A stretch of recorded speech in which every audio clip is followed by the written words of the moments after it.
സ്നേഹത്തോടെ ഈ പഠന പരിപാടിയിലേക്ക് എല്ലാവരെയും ഞാൻ സ്വാഗതം ചെയ്യുകയാണ്. ദൈവശാസ്ത്ര പഠനത്തിൻ്റെ ഭാഗമായിട്ട് നടത്തപ്പെടുന്ന ഈ ക്ലാസ് തീർച്ചയായും ദൈവശാസ്ത്ര വിഷയങ്ങളിൽ ആഴമായ ബോധ്യങ്ങൾ നമ്മുടെ ജീവിതത്തിൽ പകർന്നു നൽകുന്നവയാണ്.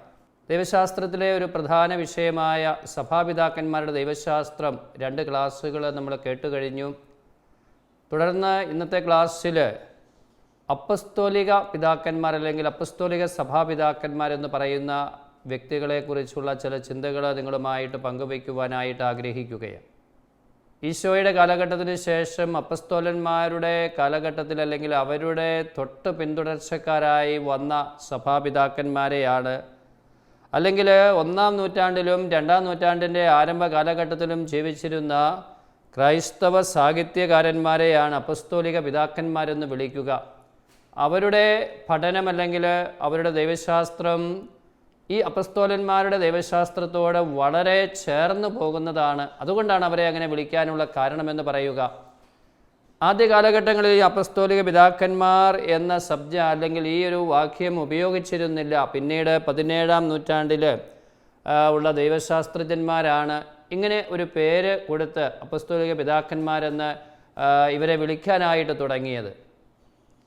അവരിൽ പ്രധാനപ്പെട്ട ആളുകൾ 1-ാം നൂറ്റാണ്ടിൽ തന്നെ ജീവിച്ചിരുന്ന റോമിലെ വിശുദ്ധ ക്ലെമൻ്റ്, അന്ത്യോക്യായിലെ വിശുദ്ധ ഇഗ്നേഷ്യസ്, സ്മിർനായിലെ പോളികാർപ്പ്, ഹിപ്പോളിസിലെ പപ്പിയാസ്, രക്തസാക്ഷിയായ വിശുദ്ധ ജസ്റ്റിൻ, ഡിഡാക്കെ, ഹെർമാസിൻ്റെ ഇടയൻ, ഇവരുടെ ഈ ഗ്രന്ഥങ്ങളും അല്ലെങ്കിൽ ഇവരോട് ചേർന്ന് ഇവരെഴുതിയ ഈ ദൈവശാസ്ത്ര ആശയങ്ങൾ തീർച്ചയായും സഭയുടെ അപ്പസ്തോലിക പിതാക്കന്മാർ അല്ലെങ്കിൽ ശ്ലീഹന്മാരുടെയും അപ്പസ്തോലന്മാരുടെയും ഒക്കെ പഠനങ്ങളോട് വളരെ ചേർന്ന് പോകുന്നതായിട്ട് കണ്ടെത്തുകയും ഈ 7 വിഭാഗത്തിൽപ്പെട്ട അതെല്ലാം അപ്പസ്തോലിക പിതാക്കന്മാരെന്ന പേരിൽ അറിയപ്പെടുകയുമാണ്.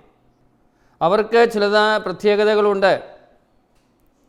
ആധുനിക കാലത്ത് ഇന്ന് ദൈവശാസ്ത്രം പഠിക്കുമ്പോൾ നമുക്കറിയാം, ബൈബിളിൽ നിന്നും അല്ലെങ്കിൽ അപ്പസ്തോലന്മാരുടെ ലേഖനങ്ങളിൽ നിന്നുമൊക്കെ ഒത്തിരിയേറെ ആശയങ്ങൾ അല്ലെങ്കിൽ അവയുടെ വെളിച്ചത്തിലാണ് ദൈവശാസ്ത്രം രൂപപ്പെടുന്നത്. അപ്പോൾ ഈ അപ്പസ്തോലിക പിതാക്കന്മാരുടെ ആദ്യ നൂറ്റാണ്ടിലെ ഈ ഈശോയുടെ ജീവിതത്തിന് ശേഷം അപ്പസ്തോലന്മാരുടെ കാലത്തോട് ചേർന്ന് നിന്ന ഈ അപ്പസ്തോലിക പിതാക്കന്മാരുടെ പഠനങ്ങൾ വളരെ പ്രധാനപ്പെട്ടതാണ് സഭയുടെ ദൈവശാസ്ത്ര രൂപീകരണത്തിൽ എന്ന് നമുക്കറിയാം. ഉദാഹരണമായി റോമിലെ വിശുദ്ധ ക്ലെമൻ്റ്, അദ്ദേഹം റോമിലെ മാർപ്പാപ്പയായി അല്ലെങ്കിൽ റോമിലെ മെത്രാനായി AD 92 മുതൽ 101 വരെയുള്ള ആ കാലഘട്ടങ്ങളിൽ ഭരണം നടത്തിയ അല്ലെങ്കിൽ സഭയെ നയിച്ച വ്യക്തിയാണ് എന്ന് വേണമെങ്കിൽ പറയാം. റോമിലെ 4ാമത്തെ മെത്രാൻ എന്നാണ് അദ്ദേഹം അറിയപ്പെടുക. പത്രോസിൻ്റെ പിന്തുടർച്ചക്കാരനായി ലീനൂസ്, അനാക്ലെറ്റസ്, ക്ലെമൻ്റ് തുടങ്ങിയ മാർപ്പാപ്പമാർക്ക് അല്ലെങ്കിൽ മെത്രാന്മാർക്ക് ശേഷം റോമിലെ മെത്രാനായിട്ട് കടന്നു വരുന്നത് വിശുദ്ധ ക്ലെമൻ്റാണ്. അദ്ദേഹത്തിൻ്റെ പ്രാധാന്യം നമുക്ക് മനസ്സിലാകുന്നുണ്ടാവും. സഭയെ നയിച്ച വ്യക്തിയാണ്. റോമിലെ സഭയ്ക്ക് നേതൃത്വം കൊടുത്ത അല്ലെങ്കിൽ മുഴുവൻ സഭയ്ക്കും നേതൃത്വം കൊടുത്ത മാർപ്പാപ്പമാരുടെ ലിസ്റ്റിൽ ഇദ്ദേഹത്തിൻ്റെ പേരുണ്ട്. 4ാമത്തെ മാർപ്പാപ്പ എന്ന് വേണമെങ്കിൽ പറയാം. പൗലോസ് ഫിലിപ്പിയർക്ക് എഴുതിയ ലേഖനത്തിൽ പറയുന്ന ആയുസ്സിൻ്റെ പുസ്തകത്തിൽ പേരെഴുതപ്പെട്ടിരിക്കുന്ന ആൾ ഈ ക്ലെമീസ് എന്ന് പറയുന്ന ആ ആൾ ഈ ക്ലെമൻ്റ് ആണ് എന്ന് സഭയിലെ ദൈവശാസ്ത്രജ്ഞന്മാർക്ക് കുറേ ആളുകൾക്ക് അതിനെക്കുറിച്ച് അഭിപ്രായമുണ്ട്. ഫിലിപ്പി ലേഖനം 4-ാം അധ്യായം 3-ാം വാക്യം ആയുസ്സിൻ്റെ പുസ്തകത്തിൽ പേരെഴുതപ്പെട്ടൊരു വ്യക്തിയായി ഇദ്ദേഹത്തെ കരുതിയിരുന്നു. പത്രോസിൽ നിന്ന് ഇദ്ദേഹം നേരിട്ട് കൈവപ്പ് വാങ്ങിയിട്ടുള്ള വ്യക്തിയാണ്.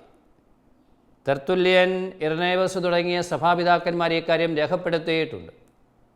പത്രോസിൻ്റെയും പൗലോസിൻ്റെയും ഒക്കെ കാലഘട്ടത്തിൽ അവരോട് ചേർന്ന് പ്രവർത്തിക്കാനും അവരെ കണ്ടുമുട്ടാനും അല്ലെങ്കിൽ പത്രോസിൽ നിന്ന് നേരിട്ട് കൈവപ്പ് വാങ്ങി സഭയുടെ ആ പാരമ്പര്യത്തോട് പൂർണ്ണമായും ചേർന്ന് നിന്നൊരു വ്യക്തിയാണ് റോമിലെ വിശുദ്ധ ക്ലെമൻ്റ്. കൊരിന്ത്യസുകാർക്ക് എഴുതിയ ലേഖനം അത് വളരെ പ്രധാനപ്പെട്ടതാണ്. ഈ സഭാപിതാവിൻ്റെ ദൈവശാസ്ത്രത്തിലേക്ക് നമ്മൾ കടന്നു ചെല്ലുമ്പോൾ ഈ കൊരിന്തോസ് ലേഖനത്തിൽ വലിയ ആശയങ്ങൾ രൂപീകരിക്കപ്പെട്ടിരിക്കുന്നതായിട്ട് നമുക്ക് കാണാൻ പറ്റും. 95-നും 97-നും ഇടയിലാണ് ഇത് എഴുതപ്പെട്ടത് എന്ന് പണ്ഡിതന്മാർ പറയുന്നുണ്ട്. നമുക്കറിയാം, പൗലോസ് ശ്ലീഹായുടെ കാലഘട്ടത്തിൽ തന്നെ ഈ കോരിന്തിലെ സഭയിലുണ്ടായിരുന്ന കലഹത്തെക്കുറിച്ചും ഭിന്നതകളെക്കുറിച്ചും അഭിപ്രായ വ്യത്യാസങ്ങളെക്കുറിച്ചുമൊക്കെ പൗലോസ് ശ്ലീഹ രേഖപ്പെടുത്തിയിട്ടുണ്ട്. സഭ വളർന്നു കഴിഞ്ഞപ്പോൾ പല വ്യക്തികൾ, പല ആശയങ്ങൾ വന്നപ്പോൾ അവിടെ ഭിന്നതയും കലഹവുമൊക്കെ ഉണ്ടാകുന്നു. അതിനുള്ള പരിഹാരമാർഗം പൗലോസ് ശ്ലീഹ നിർദ്ദേശിച്ചു കൊടുക്കുന്നതായിട്ട് കാണാം. എന്നാൽ പൗലോസിൻ്റെ കാലഘട്ടം കഴിയുമ്പോൾ വീണ്ടും ഈ വഴക്കും പ്രശ്നങ്ങളും അല്ലെങ്കിൽ ഈ അഭിപ്രായ ഭിന്നതകളുമൊക്കെ ഉണ്ടാകുമ്പോൾ അതിന് പരിഹാരം നിർദ്ദേശിച്ചുകൊണ്ട് കൊരിന്തോസുകാർക്ക് എഴുതിയ വിശുദ്ധ ക്ലെമൻറ്റിൻ്റെ ലേഖനം വളരെ പ്രധാനപ്പെട്ടതാണ് എന്ന് സഭാപണ്ഡിതന്മാർ പറയുകയാണ്. മലങ്കര കത്തോലിക്ക കുർബാനയിലെ 5-ാം മധ്യസ്ഥ പ്രാർത്ഥനയിൽ റോമിലെ വിശുദ്ധ ക്ലെമൻറ്റിനെ പ്രത്യേകമായിട്ട് ഓർക്കുന്നു. റോമിലെ മെത്രാനായിരുന്ന ഈ ക്ലെമൻറ്റിൻ്റെ പ്രാധാന്യം എടുത്തു കാണിക്കുകയാണ്. അതോടൊപ്പം ക്ലെമൻറ്റ് സഭയെ നയിച്ചത് നേർവ, ട്രാജൻ എന്നീ റോമൻ ചക്രവർത്തിമാരുടെ കാലത്താണ് എന്ന് പറയുന്നുണ്ട്. ഇതിനും അടിസ്ഥാനപരമായ രേഖകളുണ്ട്. അപ്പോൾ തീർച്ചയായും ഒത്തിരിയേറെ പ്രതിസന്ധികൾ റോമിലെ ക്ലെമൻറ്റിൻ്റെ ദേവാലയം, ക്ലെമൻറ്റിൻ്റെ വീട് ഇരുന്ന സ്ഥലത്ത് തന്നെയാണെന്നുള്ള സൂചനകൾ ചരിത്രകാരന്മാർ നൽകുന്നുണ്ട്. എങ്കിലും ഇതെല്ലാം ഒരു പൂർണ്ണമായും തെളിയിക്കപ്പെട്ടിരിക്കുന്ന കാര്യങ്ങളല്ല. ഇന്ന് നമുക്ക് റോമിൽ ചെന്നാൽ ക്ലെമൻറ്റിൻ്റെ ദേവാലയം കാണാം, അവിടെ ക്ലെമൻറ്റിൻ്റെ വീടിരുന്ന സ്ഥലത്താണെന്ന് ചരിത്രകാരന്മാർ പറയുകയാണ്.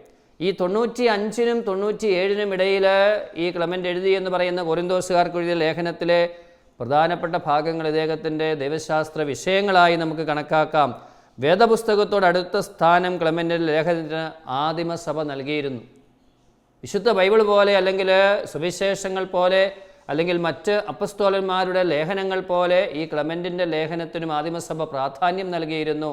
അതിനെ പ്രധാനപ്പെട്ട ഒരു രേഖയായിട്ട് കണക്കാക്കിയിരുന്നു എന്ന് കാണാൻ പറ്റും. ഡൊമേഷ്യൻ്റെ ഭരണകാലത്ത് കൊറിന്ത്യൻ സഭയിലുണ്ടായ ഒരു തർക്കമാണ് ഈ ലേഖനം എഴുതാൻ ഈ ക്ലെമൻറ്റിനെ പ്രേരിപ്പിക്കുക. സഭാധികാരികളുമായി, അല്ലെങ്കിൽ നമുക്കറിയാം സഭ വളർന്നു കഴിഞ്ഞപ്പോൾ വ്യത്യസ്ത ആളുകൾ സഭയെ നയിക്കാനായിട്ട് സഭയുടെ നേതാക്കന്മാരെ വിമർശിക്കുന്ന സഭാംഗങ്ങൾ, അങ്ങനെ പ്രതിസന്ധികളുണ്ടായി. സഭാധികാരികളുമായി ചിലർ മല്ലയുദ്ധം നടത്തി, ചില അധികാരികളെ അവർ സ്ഥാനങ്ങളിൽ നിന്നും തുരത്തി പുറത്താക്കി. ഇങ്ങനെയൊക്കെയുള്ള സംഭവങ്ങൾ ഉണ്ടായപ്പോൾ അവരെ നിയന്ത്രിക്കാനായിട്ട്, അവർക്ക് നിർദ്ദേശം കൊടുക്കാനായിട്ട് സഭയെന്ന് പറഞ്ഞാൽ അവരുടെ ഇടയിലെ കലഹം അവസാനിപ്പിച്ച് ഐക്യവും സമാധാനവും പുനഃസ്ഥാപിക്കുക എന്നതായിരുന്നു ക്ലെമൻറ്റിൻ്റെ ലേഖനത്തിൻ്റെ പ്രധാനപ്പെട്ട ലക്ഷ്യമെന്ന് പറയുന്നത്. സഭയാകുമ്പോൾ യേശുവിൻ്റെ സഭ സ്നേഹത്തിൽ ഒന്നായി കൂട്ടായ്മയിൽ മുൻപോട്ട് പോകേണ്ടത്. സഭയെ നയിക്കുന്നവരും സഭയെ അംഗങ്ങളും ഒന്നു ചേർന്ന് പോകേണ്ടവരാണ്. വഴക്കിന് മുൻപുള്ള ശാന്തിയെക്കുറിച്ച്, അല്ലെങ്കിൽ ഈ കലഹവും ഭിന്നതയും ഒക്കെ ആരംഭിക്കുന്നതിന് മുൻപ്, ഗ്രൂപ്പിസം തുടങ്ങുന്നതിന് മുൻപ് സഭയിലുണ്ടായിരുന്ന സന്തോഷവും സ്നേഹവുമൊക്കെ ഈ ക്ലെമൻറ്റ് അദ്ദേഹത്തിൻ്റെ ലേഖനത്തിൽ എടുത്തെടുത്ത് പറയുന്നുണ്ട്. അന്നേരത്തെ ആ ഒരു അവസ്ഥ, ആ ഒരു സ്വർഗീയ അവസ്ഥയെക്കുറിച്ച് അദ്ദേഹം സൂചിപ്പിക്കുന്നുണ്ട്. സ്പർദ്ധയും വഴക്കും കലഹവും നിന്നാർഹവും വർജ്യവുമാണ് എന്ന് അദ്ദേഹം എടുത്തു കാട്ടുകയാണ്. ഒരു ക്രിസ്ത്യാനിക്ക് ചേർന്നതല്ല ഇതൊന്നും എന്ന് അദ്ദേഹം വളരെ വ്യക്തമായിട്ട് പറയുകയാണ്. ദൈവത്തിൻ്റെ നന്മ, സൃഷ്ടിയിൽ കാണുന്ന ഒത്തൊരുമ, ദൈവത്തിൻ്റെ സർവശക്തി, ഉയർപ്പ്, വിധി, താഴ്മ, മിതത്വം, വിശ്വാസം എന്നിവയെപ്പറ്റിയൊക്കെ വളരെ ആധികാരികമായിട്ട് ക്ലെമൻറ്റ് എടുത്തു പറയുകയാണ്. ദൈവം എല്ലാം സൃഷ്ടിച്ചു, ദൈവമെല്ലാം പരിപാലിക്കുന്നു. ഏകപിതാവായ ദൈവത്തിൻ്റെ മക്കളായ മനുഷ്യർ സഭാവിശ്വാസികളാണെങ്കിലും അല്ലെങ്കിലും, സഭയിൽ നേതൃത്വം കൊടുക്കുന്നവരാണെങ്കിലും സഭയിലെ സാധാരണക്കാരാണെങ്കിലും ഈ കൂട്ടായ്മയിൽ മുൻപോട്ട് പോവുക. ദൈവം ആ ഹാർമണി, അല്ലെങ്കിൽ ആ ഒത്തൊരുമയാണ് അഭിലഷിക്കുന്നത്, ദൈവത്തിൽ അതാണ് നിറഞ്ഞു നിൽക്കുന്നത് എന്ന് ഉദാഹരണ സഹിതം ക്ലെമൻറ്റ് അവരെ പഠിപ്പിക്കുകയാണ്. ഇതല്ലാതെ വരുന്നത് ഈ ഭിന്നത, അല്ലെങ്കിൽ കലഹം, പ്രശ്നങ്ങൾ, അല്ലെങ്കിൽ രണ്ട് വിഭാഗമായിട്ട് തിരിഞ്ഞുള്ള ആശയഗതികളൊക്കെ അത് ദൈവത്തിൽ നിന്ന് വരുന്നതല്ല, പിന്നെയോ ലോകത്തിൻ്റെയും സാത്താൻ്റെയും ഒക്കെ പ്രവർത്തന ഫലമാണ്, അല്ലെങ്കിൽ അവരുടെ ആശയഗതികളാണ് എന്ന് അദ്ദേഹം സൂചിപ്പിക്കുകയാണ്. പ്രകൃതിയിലെ ക്രമത്തിൻ്റെ സൃഷ്ടാവ് സൃഷ്ടിയിൽ ക്രമവും വിധേയത്വവും പ്രതീക്ഷിക്കുന്നു എന്ന് അദ്ദേഹം പറയുകയാണ്. അപ്പോൾ നമുക്കറിയാം, ദൈവമെല്ലാം സൃഷ്ടിച്ചു എന്നിട്ട് നന്നായിരിക്കുന്നു എന്ന് പറഞ്ഞു. അല്ലെങ്കിൽ ഈ പ്രകൃതിയിലുള്ള ക്രമം, രാത്രി പകല്, ചൂട് തണുപ്പ്, മഴക്കാലം വേനൽക്കാലം, ഇങ്ങനെ വലിയൊരു ക്രമം, അല്ലെങ്കിൽ വൃക്ഷങ്ങളും മൃഗങ്ങളും പക്ഷികളും മറ്റ് ജീവജാലങ്ങൾ, മനുഷ്യർ, ഇങ്ങനെ വലിയൊരു ക്രമം ഈ പ്രകൃതിയിൽ നമ്മൾ നോക്കുമ്പോൾ കാണുന്നുണ്ട്. എല്ലാം കൃത്യം ഓർഡറിൽ ഇങ്ങനെ പോവുകയാണ്. മനുഷ്യൻ ഇടപെട്ട് അതിൽ ക്രമത്തിൽ മാറ്റങ്ങൾ വരുത്തിയിട്ടുണ്ട്, അല്ലെങ്കിൽ മാറ്റം വരുത്താൻ ശ്രമിക്കുമ്പോൾ പ്രകൃതി പ്രതികൂലമായി പ്രതികരിക്കുന്നതിനെക്കുറിച്ചൊക്കെ നമുക്കറിയാം. അപ്പോൾ ദൈവമെല്ലാം ക്രമമായിട്ട് സൃഷ്ടിച്ച് വച്ചിരിക്കുകയാണ്. ആ ദൈവം മനുഷ്യരുടെ ഇടയിലും ദൈവത്തിൻ്റെ സൃഷ്ടികളായ മനുഷ്യരുടെ ഇടയിലും ഈ ക്രമം ആഗ്രഹിക്കുന്നു, അല്ലെങ്കിൽ അങ്ങനെ തന്നെ ആയിരിക്കണമെന്ന് ദൈവം അഭിലഷിക്കുന്നു എന്ന് ക്ലെമൻ്റ് അവരെ ഓർമ്മപ്പെടുത്തുകയാണ്. അതോടൊപ്പം വീണ്ടും നമുക്ക് കാണാൻ പറ്റും, കലഹത്തിൻ്റെ സ്ഥാനത്ത് സ്നേഹമുണ്ടാകണം. സ്നേഹം ക്ഷമിക്കാൻ നമ്മളെ പ്രേരിപ്പിക്കും. വളരെ സിമ്പിളായി എന്നാൽ വളരെ ആധികാരികമായിട്ടാണ് ക്ലെമൻ്റ് പഠിപ്പിക്കുക. ഈ വൈരാഗ്യം, പക, വിദ്വേഷം സ്നേഹമില്ലാത്തിടത്ത് സ്നേഹത്തിൻ്റെ കുറവാണ്. സ്നേഹമുണ്ടെങ്കിൽ ക്ഷമിക്കാനായിട്ട് പറ്റും, വിട്ടുവീഴ്ച ചെയ്യാൻ പറ്റും. അങ്ങനെ ക്ലെമൻ്റ് അവരെ ആധികാരികമായി യേശുവിൻ്റെ സ്നേഹത്തെക്കുറിച്ച്, അല്ലെങ്കിൽ ബൈബിളിലെ സ്നേഹത്തെക്കുറിച്ച്, അല്ലെങ്കിൽ ദൈവത്തിൽ നിറഞ്ഞു നിൽക്കുന്ന സ്നേഹഭാവത്തെക്കുറിച്ച് അവരെ പഠിപ്പിക്കുകയാണ്. വീണ്ടും പത്രോസിൻ്റെ റോമാവാസം, പൗലോസിൻ്റെ സ്പെയിൻ യാത്ര, അവരിരുവരുടെയും റോമിൽ വെച്ചുള്ള മരണം എന്നിവയൊക്കെ ഇദ്ദേഹം വ്യക്തമായിട്ട് പറയുന്നുണ്ട്. അതിൻ്റെയൊക്കെ അർത്ഥമെന്ന് പറയുന്നത്, ഇവരുടെ കാലഘട്ടത്തിൽ ഇദ്ദേഹം പത്രോസിനോടും പൗലോസിനോടുമൊക്കെ ബന്ധപ്പെട്ട് അവരെ നേരിട്ട് കണ്ടുമുട്ടി ജീവിച്ചൊരു വ്യക്തിയാണ് എന്ന് നമുക്ക് മനസ്സിലാവുകയാണ്.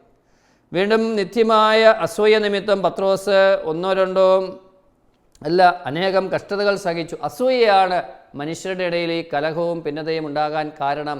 അത് പത്രോസിൻ്റെ ജീവിതത്തെ ഉദാഹരണപ്പെടുത്തി, അല്ലെങ്കിൽ പൗലോസിൻ്റെ ജീവിതത്തിലെ ഉദാഹരണങ്ങൾ ചൂണ്ടിക്കാണിച്ചുകൊണ്ട് അദ്ദേഹം വെളിപ്പെടുത്തുകയാണ്. പലപ്പോഴും നിസ്സാരമായ മറ്റുള്ളവരുടെ അസൂയയാണ് പലരെയും ഈ സമൂഹങ്ങളിൽ, സഭകളിലൊക്കെ വലിയ ഭിന്നതയ്ക്കും കലഹത്തിനും കാരണമായി തീരുന്നത്. 7 തവണ അദ്ദേഹം ചങ്ങലകളാൽ ബന്ധിതനായി നാടുകടത്തപ്പെട്ടു, കല്ലെറിയപ്പെട്ടു എന്നൊക്കെ പൗലോസ് ലീഹ കൊരിന്തോസുകാർക്ക് എഴുതിയ 2-ാം ലേഖനത്തിൽ പറയുമ്പോൾ, അവിടെയും ചിലരുടെയൊക്കെ അസൂയയും സ്പർദ്ധയും ഒക്കെയാണ് കാരണമായിട്ട് തീരുന്നത്. ഇതൊക്കെ ഇദ്ദേഹം ചൂണ്ടിക്കാണിക്കുന്നുണ്ട്. അപ്പോൾ ഇദ്ദേഹം ഈ ലേഖനങ്ങളൊക്കെ വായിക്കുകയും പഠിക്കുകയും ഒക്കെ ചെയ്തിട്ടുണ്ട്. അവർ പറഞ്ഞ ആശയങ്ങളോട് ഞാൻ പറഞ്ഞു, അപ്പസ്തോലിക സഭാപിതാക്കന്മാരെന്ന് പറയുമ്പോൾ അവരുടെ പ്രത്യേകത എന്ന് പറയുന്നത് ആദിമ സഭയിലെ അപ്പസ്തോലന്മാരുടെ, സ്ലീഹന്മാരുടെ ആശയഗതികളോട് പൂർണ്ണമായും ചേർന്ന് നിന്ന് പഠിപ്പിച്ചവരാണ്. ഇവിടെ ഈ ഉദാഹരണം നമുക്ക് കാണാനായിട്ട് പറ്റുകയാണ്. സഹനത്തിൻ്റെ വിശിഷ്ട മാതൃകയായി തീർന്ന ശേഷം വിശുദ്ധ സ്ഥലത്തേക്ക് പൗലോസ് ലീഹ എടുക്കപ്പെട്ടതിനെക്കുറിച്ച്, അല്ലെങ്കിൽ പത്രോസ് ലീഹ എടുക്കപ്പെട്ടതിനെക്കുറിച്ച്, അപ്പോൾ അവരുടെ സഹനങ്ങളെ ദൈവം അനുഗ്രഹമാക്കി ഉയർത്തി മാറ്റിക്കൊടുത്തു എന്ന് ക്ലെമൻ്റ് ഓർമ്മപ്പെടുത്തുകയാണ്. അപ്പോൾ അങ്ങനെ ക്ഷമിക്കുവാൻ, സഭയിൽ എന്തെങ്കിലുമൊക്കെ പ്രശ്നങ്ങളും പ്രതിസന്ധികളും ഉണ്ടെങ്കിൽ, സമൂഹത്തിൽ പ്രശ്നങ്ങളുണ്ടെങ്കിൽ, അല്ലെങ്കിൽ നേതൃത്വത്തോട് എതിർപ്പുണ്ടെങ്കിൽ, ക്ഷമയാണ് ഇതിനെല്ലാം പരിഹാരം. അല്ലാതെ വാക്കുതർക്കങ്ങളോ അല്ലെങ്കിൽ വാദപ്രതിവാദങ്ങൾ ഒന്നും ഈ വലിയ പ്രശ്നങ്ങൾക്ക് പരിഹാരമാവുകയില്ല എന്ന് അദ്ദേഹം നിർദ്ദേശിക്കുകയാണ്. 6-ാം അധ്യായം നീറോയുടെ കാലത്തുണ്ടായ മതമർദ്ദനത്തെപ്പറ്റി സൂചിപ്പിക്കുകയാണ്. നിരവധി ക്രൈസ്തവരെ രക്തസാക്ഷികളായി വേദന സഹിച്ച് രക്തം ചിന്തയാണ് ഈ സഭയെ വളർത്തിക്കൊണ്ടിരിക്കുന്നത്. ആ ഒരു പാരമ്പര്യം ഓർക്കണമെന്ന് ക്ലെമൻ്റ് ഓർമ്മപ്പെടുത്തുകയാണ്. അങ്ങനെ രൂപപ്പെടുത്തിയ സഭയിൽ ചെറിയ നിസ്സാര കാര്യങ്ങളുടെ പേരിൽ ഭിന്നതയും കലഹവും ഉണ്ടാക്കുന്ന ആളുകളെ മാറ്റി നിർത്തണമെന്ന്, ഈ ചെറിയ അസൂയയുടെ പേരിൽ രക്തം ചിന്തി ജീവൻ നൽകി വളർത്തിക്കൊണ്ടുവരുന്ന, അല്ലെങ്കിൽ നീറോ ചക്രവർത്തിയുടെയും അതുപോലെയുള്ള ശക്തരായ മതമർദ്ധകരുടെയും ഒക്കെ കാലഘട്ടത്തിൽ സഭ ഈ പ്രശ്നങ്ങളെയൊക്കെ അതിജീവിച്ച് മുൻപോട്ട് പോയത്. അതിനേക്കാളും വലിയ പ്രശ്നമൊന്നും ഇന്ന് സഭയിലില്ല. പക്ഷേ ചിലരൊക്കെ അതിനെ മുതലെടുക്കുവാനായിട്ട്, സഭയെ നശിപ്പിക്കുവാനായിട്ട് ഉപയോഗപ്പെടുത്തുകയാണ്. ഇങ്ങനെ വലിയ വിശാലമായ ആശയങ്ങൾ കൊരിന്തോസുകാർക്ക് എഴുതിയ അദ്ദേഹത്തിൻ്റെ ലേഖനത്തിൽ നമുക്ക് കാണാൻ പറ്റും. വീണ്ടും അദ്ദേഹത്തിൻ്റെ ദൈവശാസ്ത്ര ആശയങ്ങളിലേക്ക് വരുമ്പോൾ ചില സൂചനകൾ കൂടി നൽകുവാനായിട്ട് ഞാൻ ആഗ്രഹിക്കുകയാണ്. ഡോഗ്മയുടെ ചരിത്രം പഠിക്കുന്നവർക്ക് ഇദ്ദേഹത്തിൻ്റെ ഈ പുസ്തകം വളരെ പ്രധാനപ്പെട്ടതാണ്. സഭാ ഭരണാധികാരത്തിൻ്റെ മാനിഫെസ്റ്റോ എന്ന് ക്ലെമൻ്റിൻ്റെ ലേഖനത്തെ നമുക്ക് വേണമെങ്കിൽ വിളിക്കാം. സഭാ ഭരണാധികാരത്തെ അദ്ദേഹം അരക്കിട്ടുറപ്പിക്കുകയാണ്, വ്യക്തമായിട്ട് പറയുകയാണ്. റോമിലെ മെത്രാന് ആയിരുന്നതുകൊണ്ട്, അല്ലെങ്കിൽ അപ്പസ്തോലിക പിന്തുടർച്ചയെപ്പറ്റി വ്യക്തമായും സ്പഷ്ടമായും സംസാരിക്കുന്ന ആദ്യത്തെ രേഖയാണിത് എന്ന് പറയാം. അപ്പസ്തോലിക പിന്തുടർച്ചയെക്കുറിച്ച് നമുക്കറിയാം. ഇന്നും സഭയുടെ പിന്തുടർച്ച അല്ലെങ്കിൽ പ്രധാനപ്പെട്ട വലിയൊരു ആശയമാണ് ഈ അപ്പസ്തോലിക പിന്തുടർച്ച. ഇന്നത്തെ ഫ്രാൻസിസ് മാർപ്പാപ്പ പത്രോസിൻ്റെ പിൻഗാമിയാണ്. അല്ലെങ്കിൽ ഇന്ന് നമ്മളോടൊപ്പമുള്ള മെത്രാന്മാർ, മെത്രാപ്പൊലിത്താമാർ, ശ്ലീഹന്മാരുടെ കൈവപ്പ് വഴി ആ ശുശ്രൂഷ പൗരോഹിത്യത്തിൽ പങ്കുചേർന്ന് സഭയെ മുൻപോട്ട് നയിക്കുന്ന വ്യക്തികളാണ്. ആ ശ്ലൈഹിക പിന്തുടർച്ചയും മെത്രാന്മാർക്കും മാർപ്പാപ്പായ്ക്കുമെല്ലാം ഉണ്ട് എന്നുള്ള ആ വലിയ ആശയം, അപ്പസ്തോലിക പിന്തുടർച്ച, അത് വളരെ വ്യക്തമായിട്ട് പഠിപ്പിക്കുന്ന ആദ്യത്തെ രേഖയാണ് ക്ലെമൻറ്റിൻ്റെ ഈ ലേഖനമെന്ന് വേണമെങ്കിൽ പറയാം. പ്രസ്ബിറ്റർമാരെ ജനങ്ങൾക്ക് മാറ്റുവാൻ അധികാരമില്ല. കാരണം ജനങ്ങളിൽ നിന്നല്ല അവർ അധികാരം സ്വീകരിക്കുന്നത്. ഭരിക്കുവാനുള്ള അധികാരം അവർ അപ്പസ്തോലന്മാരിൽ നിന്നുമാണ് പ്രാപിച്ചത്. അപ്പസ്തോലന്മാർ ക്രിസ്തുവിൽ നിന്നും, ക്രിസ്തു ദൈവത്തിൽ നിന്നും. 44:1-3 ക്ലെമൻറ്റിൻ്റെ ഈ ലേഖനത്തിൽ നമുക്ക് കാണാൻ പറ്റും. അപ്പോൾ പ്രസ്ബിറ്റർമാരെ ജനാധിപത്യ രീതിയിൽ ജനങ്ങൾക്ക്, സഭാംഗങ്ങൾക്ക് മാറ്റാൻ പറ്റുകയില്ല. കാരണം അപ്പസ്തോലന്മാരിൽ നിന്നും അവർ അധികാരം സ്വീകരിച്ചവരാണ്.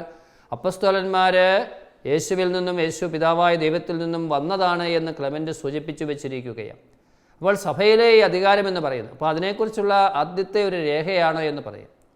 2-ാം നൂറ്റാണ്ടിൽ എഴുതപ്പെട്ടതാണ്. 2-ാം നൂറ്റാണ്ടിൻ്റെ ആരംഭത്തിൽ എഴുതപ്പെട്ട ആ പുസ്തകത്തിൽ വീണ്ടും റോമൻ സഭയുടെ അധ്യക്ഷ സ്ഥാനത്തെക്കുറിച്ച് ഈ ലേഖനം വളരെ വിശദമായിട്ട് പറയുന്നുണ്ട്. ക്ലെമൻറ്റിൻ്റെ ഈ ദൈവശാസ്ത്ര ആശയങ്ങൾ ഇന്ന് സഭയുടെ വളരെ പ്രധാനപ്പെട്ട ദൈവശാസ്ത്ര വിഷയങ്ങളായി, പ്രത്യേകിച്ച് ഹൈരാർക്കിയെക്കുറിച്ച്, സഭയുടെ ഭരണാധികാരത്തെക്കുറിച്ച് അല്ലെങ്കിൽ ഭരണരീതികളെക്കുറിച്ചൊക്കെ പഠിക്കുമ്പോൾ അവർക്കൊക്കെ ആധികാരിക ഗ്രന്ഥമായിട്ട് ഈ പുസ്തകം ഉപയോഗിക്കാവുന്നതാണ്. സംശയാതീതമായ തെളിവ് ഈ ലേഖനം നൽകുന്നുണ്ട് എന്നുള്ളതാണ്. റോമൻ സഭയുടെ പരമാധികാരത്തെപ്പറ്റി രേഖ സംസാരിക്കുന്നില്ല. എന്നാൽ കോറിന്തോസിലെ പ്രശ്നം ക്ലെമൻറ്റ് കൈകാര്യം ചെയ്ത രീതി കാണുമ്പോൾ റോമിൻ്റെ ഭരണാധികാരം അവിടെ വെളിവാക്കപ്പെടുകയാണ്. അപ്പം കോറിന്തോസിലുണ്ടായ പ്രശ്നം പരിഹരിക്കാൻ റോമിലെ ക്ലെമൻറ്റ് ഇടപെടുകയാണ്. അപ്പോൾ അതിലൂടെ ഈ റോമാ സഭയ്ക്ക് മറ്റു സഭകളുടെ മേൽ ഉണ്ടായിരുന്ന അല്ലെങ്കിൽ പ്രാധാന്യത്തെക്കുറിച്ച് മറ്റുള്ളവർ അംഗീകരിച്ചിരുന്നു എന്നുള്ള കാര്യം ഇവിടെ വ്യക്തമാക്കപ്പെടുകയാണ്. റോമിലെ മെത്രാന് തീർച്ചയായും അവരെ ശാസിക്കുകയും തിരുത്തുകയും ചെയ്യുക തൻ്റെ കടമയായിട്ട് കരുതിയിരുന്നു. പിണക്കവും കലഹവും പിളർപ്പും പാപമാണെന്ന് അദ്ദേഹം സ്പഷ്ടമായി അവർക്ക് എഴുതി കൊടുക്കുകയാണ്.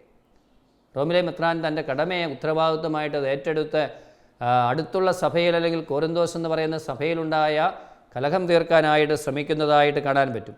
പരിശുദ്ധാത്മാവിനാൽ നാം നിങ്ങൾക്കെഴുതിയത് നിങ്ങൾ അനുസരിക്കുകയും നിങ്ങൾ നമുക്കും ആനന്ദവും സന്തോഷവും പകർന്നു തരും. അദ്ദേഹം പറയുക, ഞാനിത് എഴുതുന്നത് പരിശുദ്ധാത്മാവിൻ്റെ പ്രചോദനത്താലും ശക്തിയാലുമാണ്. എൻ്റെ മാനുഷികമായ കഴിവുകളോ പ്രാധാന്യമോ അല്ല, ദൈവത്തിൽ നിന്നും അല്ലെങ്കിൽ ദൈവത്തിനു വേണ്ടി ഞാൻ സംസാരിക്കുകയാണ്. ദൈവമാണ് എന്നെ ഇത് ഫലമേൽപ്പിച്ചിരിക്കുന്നത്, ആത്മാവാണ് എന്നെ പ്രേരിപ്പിക്കുന്നത് എന്ന് വ്യക്തമായിട്ട് പറയുന്നതായിട്ട് നമുക്ക് കാണാൻ പറ്റും. വീണ്ടും മരിച്ചവരുടെ ഉയർപ്പിനെ പറ്റി 24-25 അധ്യായങ്ങളിൽ പ്രത്യേകം പറയുന്നുണ്ട്. ഫീലിക്സ് പക്ഷിയുടെ കഥ പറയുന്ന അത് ഏറ്റവും ആദ്യം സൂചിപ്പിക്കുന്നത് ഇദ്ദേഹത്തിൻ്റെ ഈ 24-25 അധ്യായങ്ങളിലാണ് എന്ന് നമുക്ക് കാണാൻ പറ്റും. മരിച്ചവരുടെ ഉയർപ്പ് വളരെ ആദ്യ നൂറ്റാണ്ടുകളിൽ ചർച്ച ചെയ്യപ്പെട്ടിരുന്ന വിഷയമാണ്. അപ്പോൾ അതും ക്ലെമൻറ്റിൻ്റെ ഉള്ളിൽ അദ്ദേഹത്തിൻ്റെ ദൈവശാസ്ത്ര ആശയങ്ങളിൽ ഈ മരിച്ചവരുടെ ഉയർപ്പിനെ പറ്റി പറയുന്നുണ്ട്. വീണ്ടും ലോകത്തിൽ ദൃശ്യമാകുന്ന ഐക്യം 20-ാം അധ്യായത്തിൽ ചർച്ചയ്ക്ക് വിഷയമാക്കുന്നു. അപ്പോൾ ഈ ലോകത്തിൽ ഒരു ഐക്യം, ഒരു കൂട്ടായ്മ ഉണ്ട് എന്ന് ക്ലെമൻറ്റ് വ്യക്തമായിട്ട് സൂചിപ്പിക്കുകയാണ്. വീണ്ടും ആരാധനാക്രമത്തെക്കുറിച്ച് അല്ലെങ്കിൽ ഹൈരാർക്കിയും അയൽമാരും തമ്മിലുള്ള വ്യത്യാസം വ്യക്തമാക്കുന്നുണ്ട് ഈ ലേഖനത്തിൽ. ആരാധനാക്രമത്തിൽ ഹൈരാർക്കിയും അൽമായരും തമ്മിലുള്ള പലപ്പോഴും സഭയിൽ ഈ കാര്യങ്ങളിൽ ചില തർക്കങ്ങൾ, ചർച്ചകൾ, വ്യത്യസ്ത അഭിപ്രായങ്ങൾ ഉണ്ടായിട്ടുണ്ട്. അവിടെയും ക്ലെമൻറ്റ് വളരെ വ്യക്തമായിട്ട് പറയുന്നുണ്ട്, അൽമായർക്ക് വേണ്ടിയുള്ള നിയമത്താൽ ബന്ധിതരാണ്. ദൈവം ക്രമീകരിച്ചിട്ടുള്ളതിൽ നിന്ന് വഴുതി മാറാൻ ഒരുവനും പരിശ്രമിക്കാതെ ഓരോരുത്തരും സ്വന്തം മനസ്സാക്ഷിക്കനുസരണം തൻ്റെ സ്ഥാനത്തു നിന്ന് ദൈവത്തെ പ്രസാദിപ്പിക്കണമെന്ന് ക്ലെമൻറ്റ് ഉപദേശിക്കുകയാണ്. അപ്പോൾ അദ്ദേഹം വ്യക്തമായിട്ട് പറയുകയാണ്, ഓരോരുത്തർക്കും സഭയിൽ സ്ഥാനം നൽകപ്പെട്ടിട്ടുണ്ട്. അൽമായർക്ക് അൽമായരുടേതായ സ്ഥാനം, വൈദികർക്ക് വൈദികരുടേതായ സ്ഥാനം, മെത്രാന്മാർക്ക് അവരുടേതായ ഉത്തരവാദിത്വങ്ങളും സ്ഥാനവും. അവിടെ നിന്നുകൊണ്ട് സഭയുടെ നന്മയ്ക്കു വേണ്ടി, സമൂഹത്തിൻ്റെ നന്മയ്ക്കു വേണ്ടി ഓരോരുത്തരും അധ്വാനിക്കുകയാണ്. അവരുടെ മനസ്സാക്ഷിക്കനുസരിച്ച് അധ്വാനിക്കുകയാണ് വേണ്ടത് എന്ന് ക്രിസ്ത്യൻ ഹൈരാർക്കിയിലെ അംഗങ്ങളെ എപ്പിസ്കോപ്പോയി എന്നും ദിയാക്കണോയി എന്നും ക്ലെമൻറ്റ് വിളിക്കുന്നു. ചിലയിടങ്ങളിൽ അവരെ മൊത്തത്തിൽ പ്രസ്ബിറ്ററോയി എന്നാണ് വിളിക്കുക. വിശുദ്ധ കുർബാന അർപ്പണമാണ് അവരുടെ പ്രധാന ജോലി. അപ്പോൾ ഈ വാക്കുകളൊക്കെ ഈ ക്ലെമൻറ്റിൻ്റെ ലേഖനത്തിൽ ഉപയോഗിക്കപ്പെട്ടതായിട്ട് നമുക്ക് കാണാൻ പറ്റും.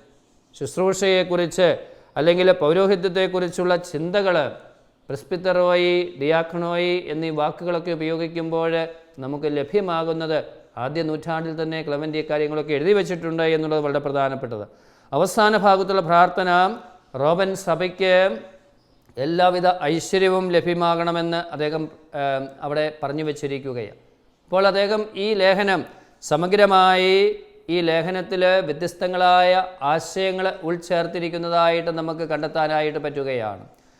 പ്രയാസപൂർണവും അപകടം നിറഞ്ഞതുമായ സാഹചര്യത്തിൽ പോലും ക്രിസ്ത്യാനികൾ പൗരധർമ്മം വെടിഞ്ഞ് തികച്ചും ആന്തരിക ജീവിതം മാത്രം നയിക്കുവാൻ പാടില്ല എന്ന് ക്ലെമൻ്റ് ഓർമ്മപ്പെടുത്തുക. അവിടെ പൗരബോധത്തെക്കുറിച്ച് പഠിപ്പിക്കുകയാണ്.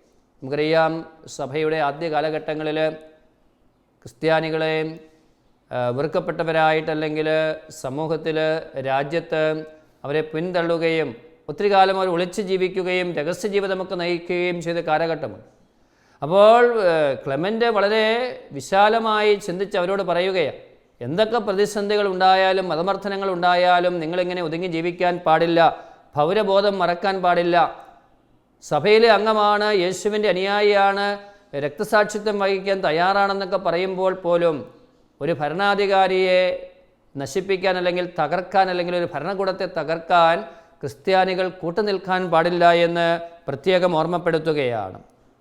ക്രൈസ്തവ വിരുദ്ധവും ക്രൂരവുമായാലും സാമൂഹികമോ രാഷ്ട്രീയമോ സംഘടനകളെ ബലപ്രയോഗത്താൽ അട്ടിമറിക്കാൻ ക്രിസ്ത്യാനികൾ കൂട്ടുനിൽക്കരുത് എന്ന് അദ്ദേഹം ഓർമ്മപ്പെടുത്തുകയാണ്. ഇന്നത്തെ നമ്മുടെ പൊളിറ്റിക്കൽ തിയോളജി നമ്മൾ പഠിക്കുമ്പോൾ ക്ലെമൻ്റിൻ്റെ ഈ ആശയം വളരെ പ്രധാനപ്പെട്ടതാണ് എന്നെനിക്ക് തോന്നുകയാണ്. സമൂഹത്തിൽ തിരഞ്ഞെടുക്കപ്പെട്ട ഗവൺമെൻറ്റുകൾ അല്ലെങ്കിൽ ഭരണാധികാരികൾ വരുമ്പോൾ അവരെ അനുസരിക്കുവാനും ബഹുമാനിക്കുവാനും അവർ ഭരണകർത്താക്കളാണെന്ന് അംഗീകരിക്കുവാനുമുള്ള കടമ ക്രിസ്ത്യാനിക്കുണ്ട് എന്നിവിടെ ഓർമ്മപ്പെടുത്തിയിരിക്കുകയാണ്. പ്രത്യുത മനുഷ്യഹൃദയങ്ങളിൽ പരിവർത്തനം സൃഷ്ടിക്കുകയും അവരെ വിപ്ലവത്തിലൂടെയോ അല്ലെങ്കിൽ ശക്തിയിലൂടെയോ പണം കൊണ്ടോ മറിച്ചിടുകയല്ല, പിന്നെയോ മനപരിവർത്തനത്തിന് വേണ്ടി നമ്മൾ മാതൃകാപരമായി ജീവിക്കുകയും അവർക്ക് വേണ്ടി പ്രാർത്ഥിക്കുകയും അവരിൽ ചലനമുളവാകത്തക്ക വിധം ഒരു പുളിപ്പായി ക്രിസ്ത്യാനികളും സഭയും വർത്തിക്കണമെന്ന് കർത്താവ് നമ്മളെ ലോകത്തിൻ്റെ പ്രകാശമായി, ഭൂമിയുടെ ഉപ്പായി അല്ലെങ്കിൽ പുളിമാവായിട്ടൊക്കെ സൂചിപ്പിക്കുന്നുണ്ട്. ക്രിസ്ത്യാനിയുടെ ദൗത്യം, ഈ ലോകത്തിലെ ക്രിസ്ത്യാനിയുടെ ദൗത്യം എന്ന് പറയുന്നത് വിപ്ലവത്തിൻ്റെയോ അല്ലെങ്കിൽ സമരത്തിൻ്റെയോ മർക്കടമുഷ്ടിയുടെയോ ഒന്നും അടയാളമല്ല. യേശുവിൻ്റെ ആ ക്ഷമ, യേശുവിൻ്റെ ആ സഹനം, യേശുവിൻ്റെ സ്നേഹം, ആ മറ്റുള്ളവരിലേക്ക് ശത്രുവിനെ കൂടി സ്നേഹിക്കുന്ന, ശത്രുവിനെ കൂടി മാനസാന്തരപ്പെടുത്തുന്ന, സ്നേഹിച്ച് മാനസാന്തരപ്പെടുത്തുന്ന ആ വലിയ ആശയം ക്ലെമൻ്റ് തൻ്റെ ലേഖനത്തിൽ സൂചിപ്പിച്ചിരിക്കുകയാണ്. അവരെ മാനസാന്തരത്തിലേക്ക് നയിക്കത്തക്ക വിധമേ നമ്മുടെ എളിമയോടെയുള്ള പ്രവർത്തനം അല്ലെങ്കിൽ നമ്മളുടെ സ്നേഹത്തോടെയുള്ള കാരുണ്യത്തോടെയുള്ള പ്രവർത്തനത്തിലൂടെ അവരിൽ മാനസിക പരിവർത്തനം, മനപരിവർത്തനം ഉണ്ടാക്കി അവരെ മാറ്റിയെടുക്കണമെന്നാണ് ക്ലെമൻ്റ് സൂചിപ്പിക്കുക. വീണ്ടും ആദിമസഭയിലെ മകനീയ വ്യക്തികൾ ഒരാളായിരുന്നു ക്ലെമൻ്റ് എന്ന ലേഖനത്തിൽ അദ്ദേഹത്തിൻ്റെ പേരൊന്നും പറഞ്ഞിട്ടില്ല എങ്കിലും നമുക്കറിയാം അദ്ദേഹത്തിൻ്റെ ആശയങ്ങൾ വളരെ പ്രധാനപ്പെട്ടതാണ്. അതോടൊപ്പം അപ്പസ്തോലിക പിതാക്കന്മാരെക്കുറിച്ച് നമ്മൾ പറയുമ്പോൾ അന്ത്യോഖ്യയിലെ വിശുദ്ധ ഇഗ്നേഷ്യസ് AD 110 മരിച്ച വ്യക്തിയാണ്. അദ്ദേഹവും ഈ ക്ലെമൻ്റിനെ പോലെ തന്നെ വളരെ പ്രധാനപ്പെട്ട ഒരു സഭാപിതാവാണ്. വിശുദ്ധ ജോൺ ക്രിസോസ്തോം പറയുക, അദ്ദേഹവും സ്ലീഹന്മാരുടെ കൈകളിൽ നിന്നും കൈവപ്പ് സ്വീകരിച്ച ആദ്യ നൂറ്റാണ്ടിൽ തന്നെ അല്ലെങ്കിൽ അപ്പസ്തോലന്മാരുടെ കാലഘട്ടത്തിൽ തന്നെ ഉണ്ടായിരുന്ന വ്യക്തിയാണ് എന്ന് അദ്ദേഹം ഓർമ്മപ്പെടുത്തുകയാണ്. ട്രാജൻ ചക്രവർത്തിയുടെ കാലത്താണ് അദ്ദേഹവും ജീവിച്ചിരുന്നത് എന്ന് ഇവിടെ സൂചിപ്പിക്കുന്നുണ്ട്. അദ്ദേഹവും നമുക്കറിയാം ഈ സഭാ സമൂഹങ്ങൾക്ക് ഇഗ്നേഷ്യസ് നന്ദി പറയുകയും കത്തുകൾ വഴി അവരെ പ്രോത്സാഹിപ്പിക്കുകയും ക്ലെമൻ്റിനെ പോലെ തന്നെ അവർക്ക് അദ്ദേഹത്തിൻ്റെ ദൈവശാസ്ത്ര ആശയങ്ങളൊക്കെ പറഞ്ഞു കൊടുക്കുകയും ചെയ്തിരുന്നു. മെത്രാനോടും വൈദികരോടും സഹകരിച്ച് സ്നേഹത്തിലും യോജിപ്പിലും ജീവിക്കാൻ തുടരെ ഈ ഇഗ്നേഷ്യസും അന്ത്യോഖ്യയിലെ ഇഗ്നേഷ്യസും ഓർമ്മപ്പെടുത്തുന്നതായിട്ട് നമുക്ക് കാണാനായിട്ട് പറ്റും. ഞാൻ പറഞ്ഞു, ഈ സഭാപിതാക്കന്മാരുടെ ആദ്യകാലത്തെ ക്ലെമൻ്റിൻ്റെയും വിശുദ്ധ ഇഗ്നേഷ്യസിൻ്റെയും ഒക്കെ ദൈവശാസ്ത്ര ആശയങ്ങൾ അപ്പസ്തോലന്മാരുടെ ദൈവശാസ്ത്ര ആശയങ്ങളോട് ചേർന്ന് പോകുന്നതാണ്, അവരുടെ ലേഖനത്തിലെ ആശയങ്ങളോട് ചേർന്ന് പോകുന്നതാണ്. സ്മിർനായിലെ പോളികാർപ്പും അതോടൊപ്പം ഹീരേപ്പൊളീസിലെ പപ്പിയാസ് എന്ന് പറയുന്ന സഭാപിതാവും രക്തസാക്ഷിയായ വിശുദ്ധ ജസ്റ്റിനുമൊക്കെ ഈ കൂട്ടത്തിൽപ്പെട്ടവരാണ് അപ്പസ്തോലിക പിതാക്കന്മാർ.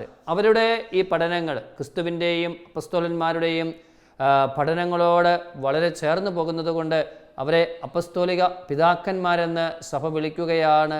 ഇവരുടെ ദൈവശാസ്ത്ര ആശയങ്ങൾ ഞാൻ പറഞ്ഞു ഇന്നും വളരെ പ്രാധാന്യം അർഹിക്കുന്നതാണ്. സഭയിൽ കൂട്ടായ്മയെ പ്രോത്സാഹിപ്പിക്കുവാൻ, സഭയുടെ ഭരണ അധികാരത്തെ അല്ലെങ്കിൽ ഹൈരാർക്കിയെ ശക്തിപ്പെടുത്താനും ആ ആശയങ്ങൾ എല്ലാവരും ഉൾക്കൊണ്ട് സഭ ഒറ്റക്കെട്ടായി മുൻപോട്ട് പോകുവാനും, അതോടൊപ്പം ഗവൺമെൻറ്റിനോടും അല്ലെങ്കിൽ ഭൗതിക ഭരണ അധികാരികളോട് നേതൃത്വത്തോടൊക്കെ ഒരു ക്രിസ്ത്യാനിക്കുണ്ടായിരിക്കേണ്ട മനോഭാവം എന്താ എന്നൊക്കെ സൂചിപ്പിച്ചുകൊണ്ട് വളരെ ആഴമായ ദൈവശാസ്ത്ര ആശയങ്ങൾ ഈ പിതാക്കന്മാർ നമുക്ക് നൽകിയിട്ടുണ്ട്. ദൈവത്തിന് നമുക്ക് നന്ദി പറയാം. ഇവരുടെ ആശയങ്ങളൊക്കെ ഇന്നും സ്വീകാര്യമാകുവാൻ, അംഗീകരിക്കപ്പെടുവാൻ, കൂടുതൽ പഠനം നടത്തപ്പെടുവാൻ ഇടവരട്ടെ എന്ന് പ്രാർത്ഥിക്കുന്നു. പിതാവിൻ്റെയും പുത്രൻ്റെയും പരിശുദ്ധാത്മാവിൻ്റെയും നാമത്തിൽ ആമേൻ. കോഴ്സുകളെക്കുറിച്ചുള്ള വിശദ വിവരങ്ങൾക്ക് the director, alpha institute of theology and science, Sandeshabhavan, post box number 70, Thalassery 670101.